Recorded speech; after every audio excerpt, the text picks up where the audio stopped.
Hi, everyone. Welcome to the Melanoma Research Foundation special guest series in honor of the 25th anniversary. Each month, the MRF is highlighting different members of the melanoma community. And in honor of June being the start of summer, we will be covering a very strong topic that was in our history, tanning. My name is Amy Eskola. And I'm Jenny Thornton. And we are so honored to be here today. We are twin sisters who, in our 20th sense, also both suffered from melanoma. Melanoma is the most common cancer in women ages 18 to 36, and 90% of these cases are preventable. Jenny and I feel it's important to educate young women and men on ways to protect themselves from harmful UV rays every day in normal practice. We, as young women, like so many, used tanning beds while we were in high school, in college, and law school. And while we were vaguely aware of the risks, we didn't realize then how much it would have affected our lives now. You want to start by talking our history with tanning and tanning beds? Sure. I definitely can't sit here and say that when I was going tanning for all those years, I didn't know the risks. I didn't know that it could cause skin cancer and that I was just oblivious, because I certainly did, and unfortunately back then I just thought that melanoma and skin cancer and all of these risks were risks associated with people other than myself. It would never happen to me. I didn't know anybody who had melanoma. I didn't know anybody who had gotten skin cancer from going tanning. And I knew a ton of people who went tanning. Amy will attest, I'm not sure if there's still rules like there is today, or rules today like there was back then, but back in the day, you only could go tanning in 24-hour increments. So I would make sure, and Amy would make sure, and our friends would make sure that we would be at the tanning salon when that hour 24 hit so we could go the next day, And it wasn't just us. Back in the day, the tanning salons were popping. There were people there constantly. We waited. And so again, I was the person who spent a lot of time and money and energy tanning as often as I could, and everyone's like, well, why'd you do it? Why'd you go? And to be completely honest, I felt prettier when I was tan. I thought that being tan in pictures made me look skinnier, and it was all in my head, right? I have very, very pale skin. I didn't like my very, very pale skin, and I wanted to do whatever I could to change it. And, I look back at pictures, and there were pictures where I was very tan, but it was very unhealthy because, at age 33, after years and years, and after unfortunately having to deal with melanoma, I realized that my skin is my skin, and I needed to be comfortable with the skin that I was in. And I think the topic about self-love and self-appreciation has definitely gone up over the years, which is great. But I certainly learned it the hard way. And it wasn't worth what I thought it was, in hindsight. Sure. To go off of that, I am in the exact same boat. I went tanning daily, probably. Throughout high school, I remember putting on those little stickers and making sure you can see my little bunny, which is very embarrassing. Yeah. And, it was just something that, people would warn me of the risks. I knew about it, but Pretty sure we signed a waiver a couple times. Sure. Yeah. It was just very far off. And Jenny and I have always, I don't even know if you can see, maybe, we've always had very freckly skin. We have freckles all the time, everywhere. In the summer, there's more. And we just figured, those were just freckles, and it is what it is. And when I moved back to kind of talk about my melanoma story, I moved back to Denver in 2015, and I was at a yearly normal doctor's appointment with a doctor that I had never seen before. And she is lovely, and she's hilarious, and she's very blunt. And I had this funny shaped, I thought it was a freckle. It was probably the size of my pinky nail. It wasn't huge. It wasn't small. It was very weirdly shaped. It was very off colored, but for some reason, I don't know if I made it up or someone told me, but I was under the impression that cancer and melanoma and other types of skin cancers only were raised. They would only pop out from your skin. And since this one on my rib cage was flush against my skin, it was just a freckle and there was no problem. So I had this freckle, honestly, for probably, I would say, close to 10 years. So I'm very lucky. I noticed it. I thought it was weird shape, but I didn't really care much about it. And then at this doctor's appointment with my now doctor, She looked at it and she said, "That's ugly and you need to get it checked out." And I was just so caught off guard, one, because I had never seen this woman before. And she was just so crass when telling me that, I wasn't even there for a skin check. That wasn't even part of this normal yearly checkup. And she just straight up called me out for this weird spot. And it made me very nervous because, like Jenny, I was invincible and nothing could ever happen to me. And no one had ever really talked to me like that before. So I took it to heart. I had never been to a dermatologist before. Didn't even know, other than Googling one and finding one, who I would even go see. So I sent 2 group text messages to 2 of my really good group of friends. And I just asked, does anybody have a dermatologist that they like and they would recommend? And funny enough, 2 in one group and 1 in another said the exact same dermatologist, and she's wonderful and lovely. And she was actually honored at MRF's annual gala last year. So she's wonderful. If you're in the Denver area, I would highly recommend you seeing Stephanie Frankel. But I went to see her and did a skin check, which was a little weird. I'd never done that before, but very quick. She took off a couple of spots and I went on my way. And I expected, for sure, if it's bad, you get a phone call. If it's fine, you get an email. And I was expecting an email. And then I was at work one day, maybe 2 weeks later, and I had this voicemail from Dr. Frankel, and it said that I needed to call her. And so that freaked me out because, again, everyone knows if you get a call from the doctor, it's not usually a good thing. And so I called her. I was at work, and she told me I had melanoma. And I was so scared. All that meant to me is I had cancer, and that was the scariest thing in the whole entire world. I didn't know what to do. I had moved back. My mom and sister both lived in Minnesota at the time, and I was at work, so I couldn't be a total mess. And so I called my closest friend in my office, and I just cried to her, and I was really scared. And I scheduled a surgery to have that spot removed. And very luckily, it was removed easily without problems. And I didn't have to go back and do anything else.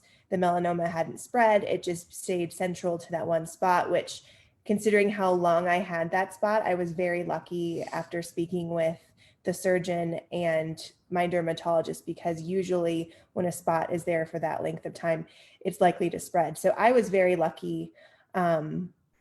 It could have been way worse than it was, but it was a very life-altering, life-opening experience. I was so invincible at 27, and all of a sudden I had skin cancer, and I was petrified. So that night, when I first found out, I called Jenny and totally freaked out and insisted that she make an appointment the next day at a dermatologist. So you want to talk about my frantic call to you and your right. I mean, I, unfortunately didn't have that, or not unfortunately, fortunately didn't have that scary experience that Amy had with the phone call at first. But I got one from her, and she told me she had melanoma. And the only thing I heard is that Amy had cancer, right? And it was the first time. We're very fortunate that anything really had happened like that to us. And so, of course, I was nervous and scared for her. And, she told me to find a dermatologist. Again, I had never seen one. So I had to find one in Minnesota, and I did.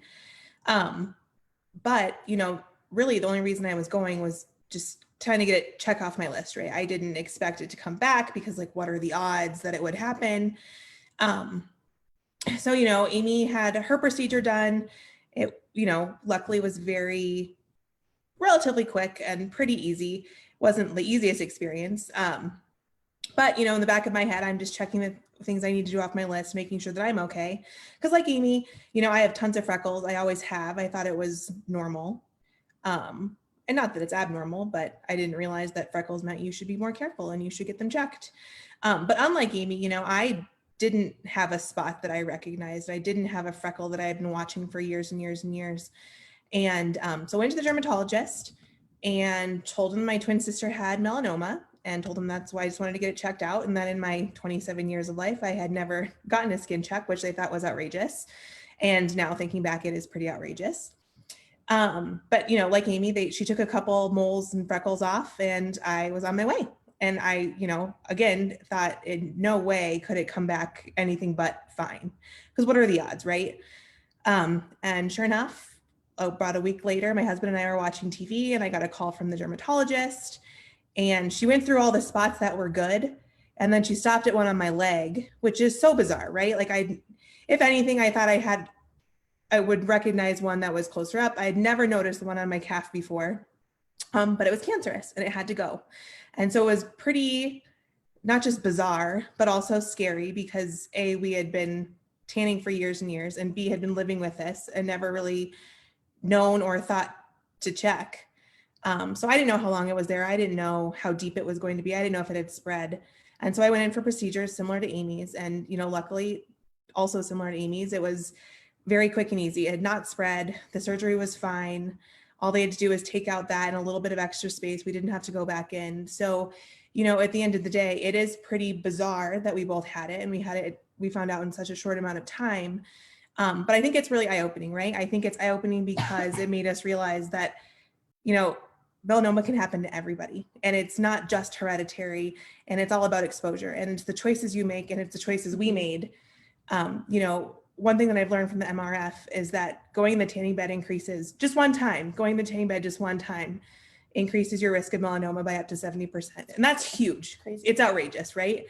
I didn't know that back then. I don't know if it would have changed my tanning decisions at all, but now I think it's insane. Mm-hmm. And I think it's really important to get the word out there and spread the word. And, obviously avoid tanning beds. If I could go back and tell my younger self, it's certainly not worth the risk. How much money would we have saved? It's definitely not worth the money or the time. But, I think also because this happened to Amy and I, our purview and our views and our just expectations about the sun have changed astronomically in the last 5 years, which, to the benefit and the detriment of our friends and husbands and families. I think that they would tell us that we're pushy about sunscreen and we're pushy about shade. But I think the biggest takeaway that we've kind of picked up from all this is just changing your habits. Mm-hmm. So, there's tons of things you can do besides not going tanning. Obviously, not going tanning, number one. Right. For no excuse. My favorite excuse that I still hear is, oh, I just need a base tan for my vacation, or I just need a tan for my wedding dress, or I just wanted to go take a quick nap. No. There's no excuse to ever go tanning. So obviously, step one, don't go tanning. Prior to our experience with melanoma, I typically would only wear sunscreen when I was planning on being out in the sun on the lake or the boat or the pool or going hiking. Right. Or so, it was just really only something I would do. Yeah. For an event outdoors in long periods of time.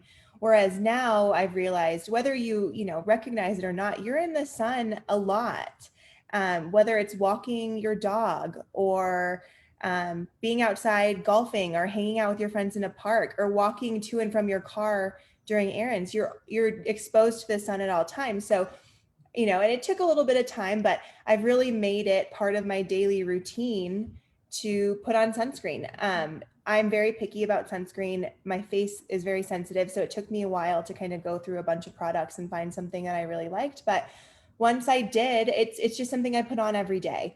I put it on before my other lotion. I put it on before my makeup. I reapply if I'm going out later in the day. And it's just really become a no-brainer. It's just something that sits on my counter.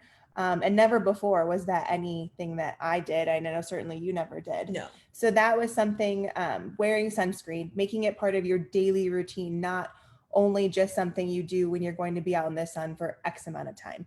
Because like it or not, it's beautiful outside, especially in the summer. And you should always be protected, whether you're going to be out at the pool for hours or just in and out during the day.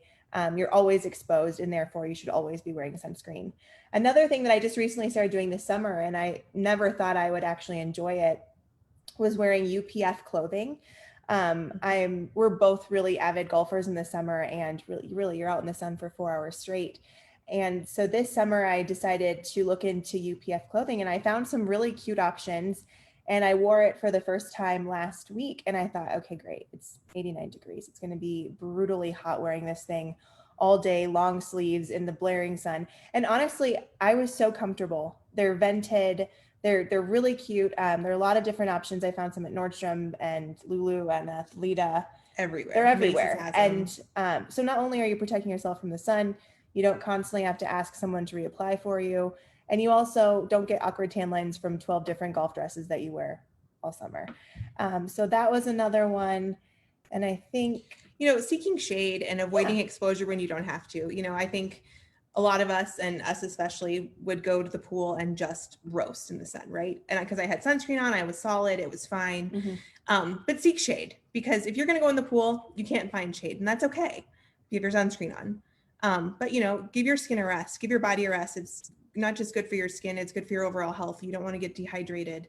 So seeking shade, wearing the right clothing, wearing sunscreen. And I think one thing to realize that just because the sun isn't blaring hot doesn't mean that you're not getting exposure, because you'll get exposure if it's cloudy, if there's a shade, if you can see a shadow. And if you're running in and out of errands, if you're running to and from the car, if you're taking the dog on a walk, like Amy said, you'll get it. So those are just little, I think it's habits. I think it's just being aware. And we touched on this earlier, but also going for normal skin checks with a dermatologist. It was hard for me and awkward at first for me to think about finding a dermatologist because I hadn't had one. And like I said, what worked out really well was to reach out to my connections, reach out to my friend groups and see if they had anything.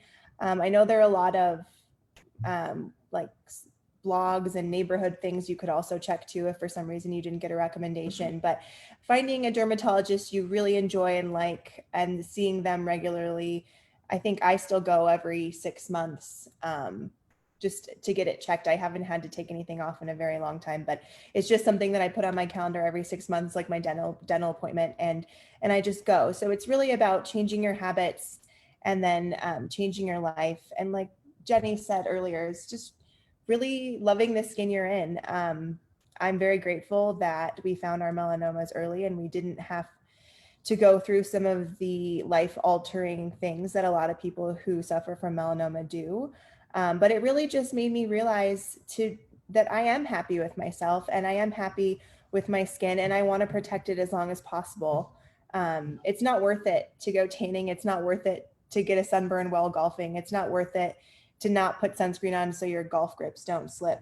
It's silly things and excuses like that. It just doesn't make sense. So, I mean, like Amy said, change your habits, be more aware, and also spread the conversation. MRF has done a fantastic job, and we certainly appreciate that. And they've taught us a lot about melanoma in general. And it's a conversation to be had because we knew about it back in the day. Sure. We didn't really realize how important it was. And now we do, and we have no excuse. And so it's on us, it's on you, it's on everyone to kind of spread awareness of A, how dangerous it is and how common it is, B, how avoidable it is, and C, just reminding people there are things that we could do, those habits we can break and the habits we can make to protect ourselves more. So, thank you so much for having us. This was certainly, it's been an eye-opening experience, but lovely to share with everybody for sure. Absolutely. So that concludes the June session for the 25th anniversary special guest series. Thank you all for joining us today. And thank you to my sister for helping me to raise awareness for this important cause. We both learned the hard way and now want to continue to spread awareness, like Jenny said, so everyone doesn't have to go through what we went through, either on our lucky, not so severe levels, but on more severe levels as well. We're lucky to have found our melanomas early, but not everyone is as lucky. So please keep that in mind next time you're going out in the sun. Like Jenny said, let's work on breaking our bad habits and making better ones. Thank you to MRF for giving us this platform, and everyone, please go get your skin checked, wear your sunscreen, and for stay goodness away sake, from tanning beds. Do not go tanning. Thanks, everybody. Bye.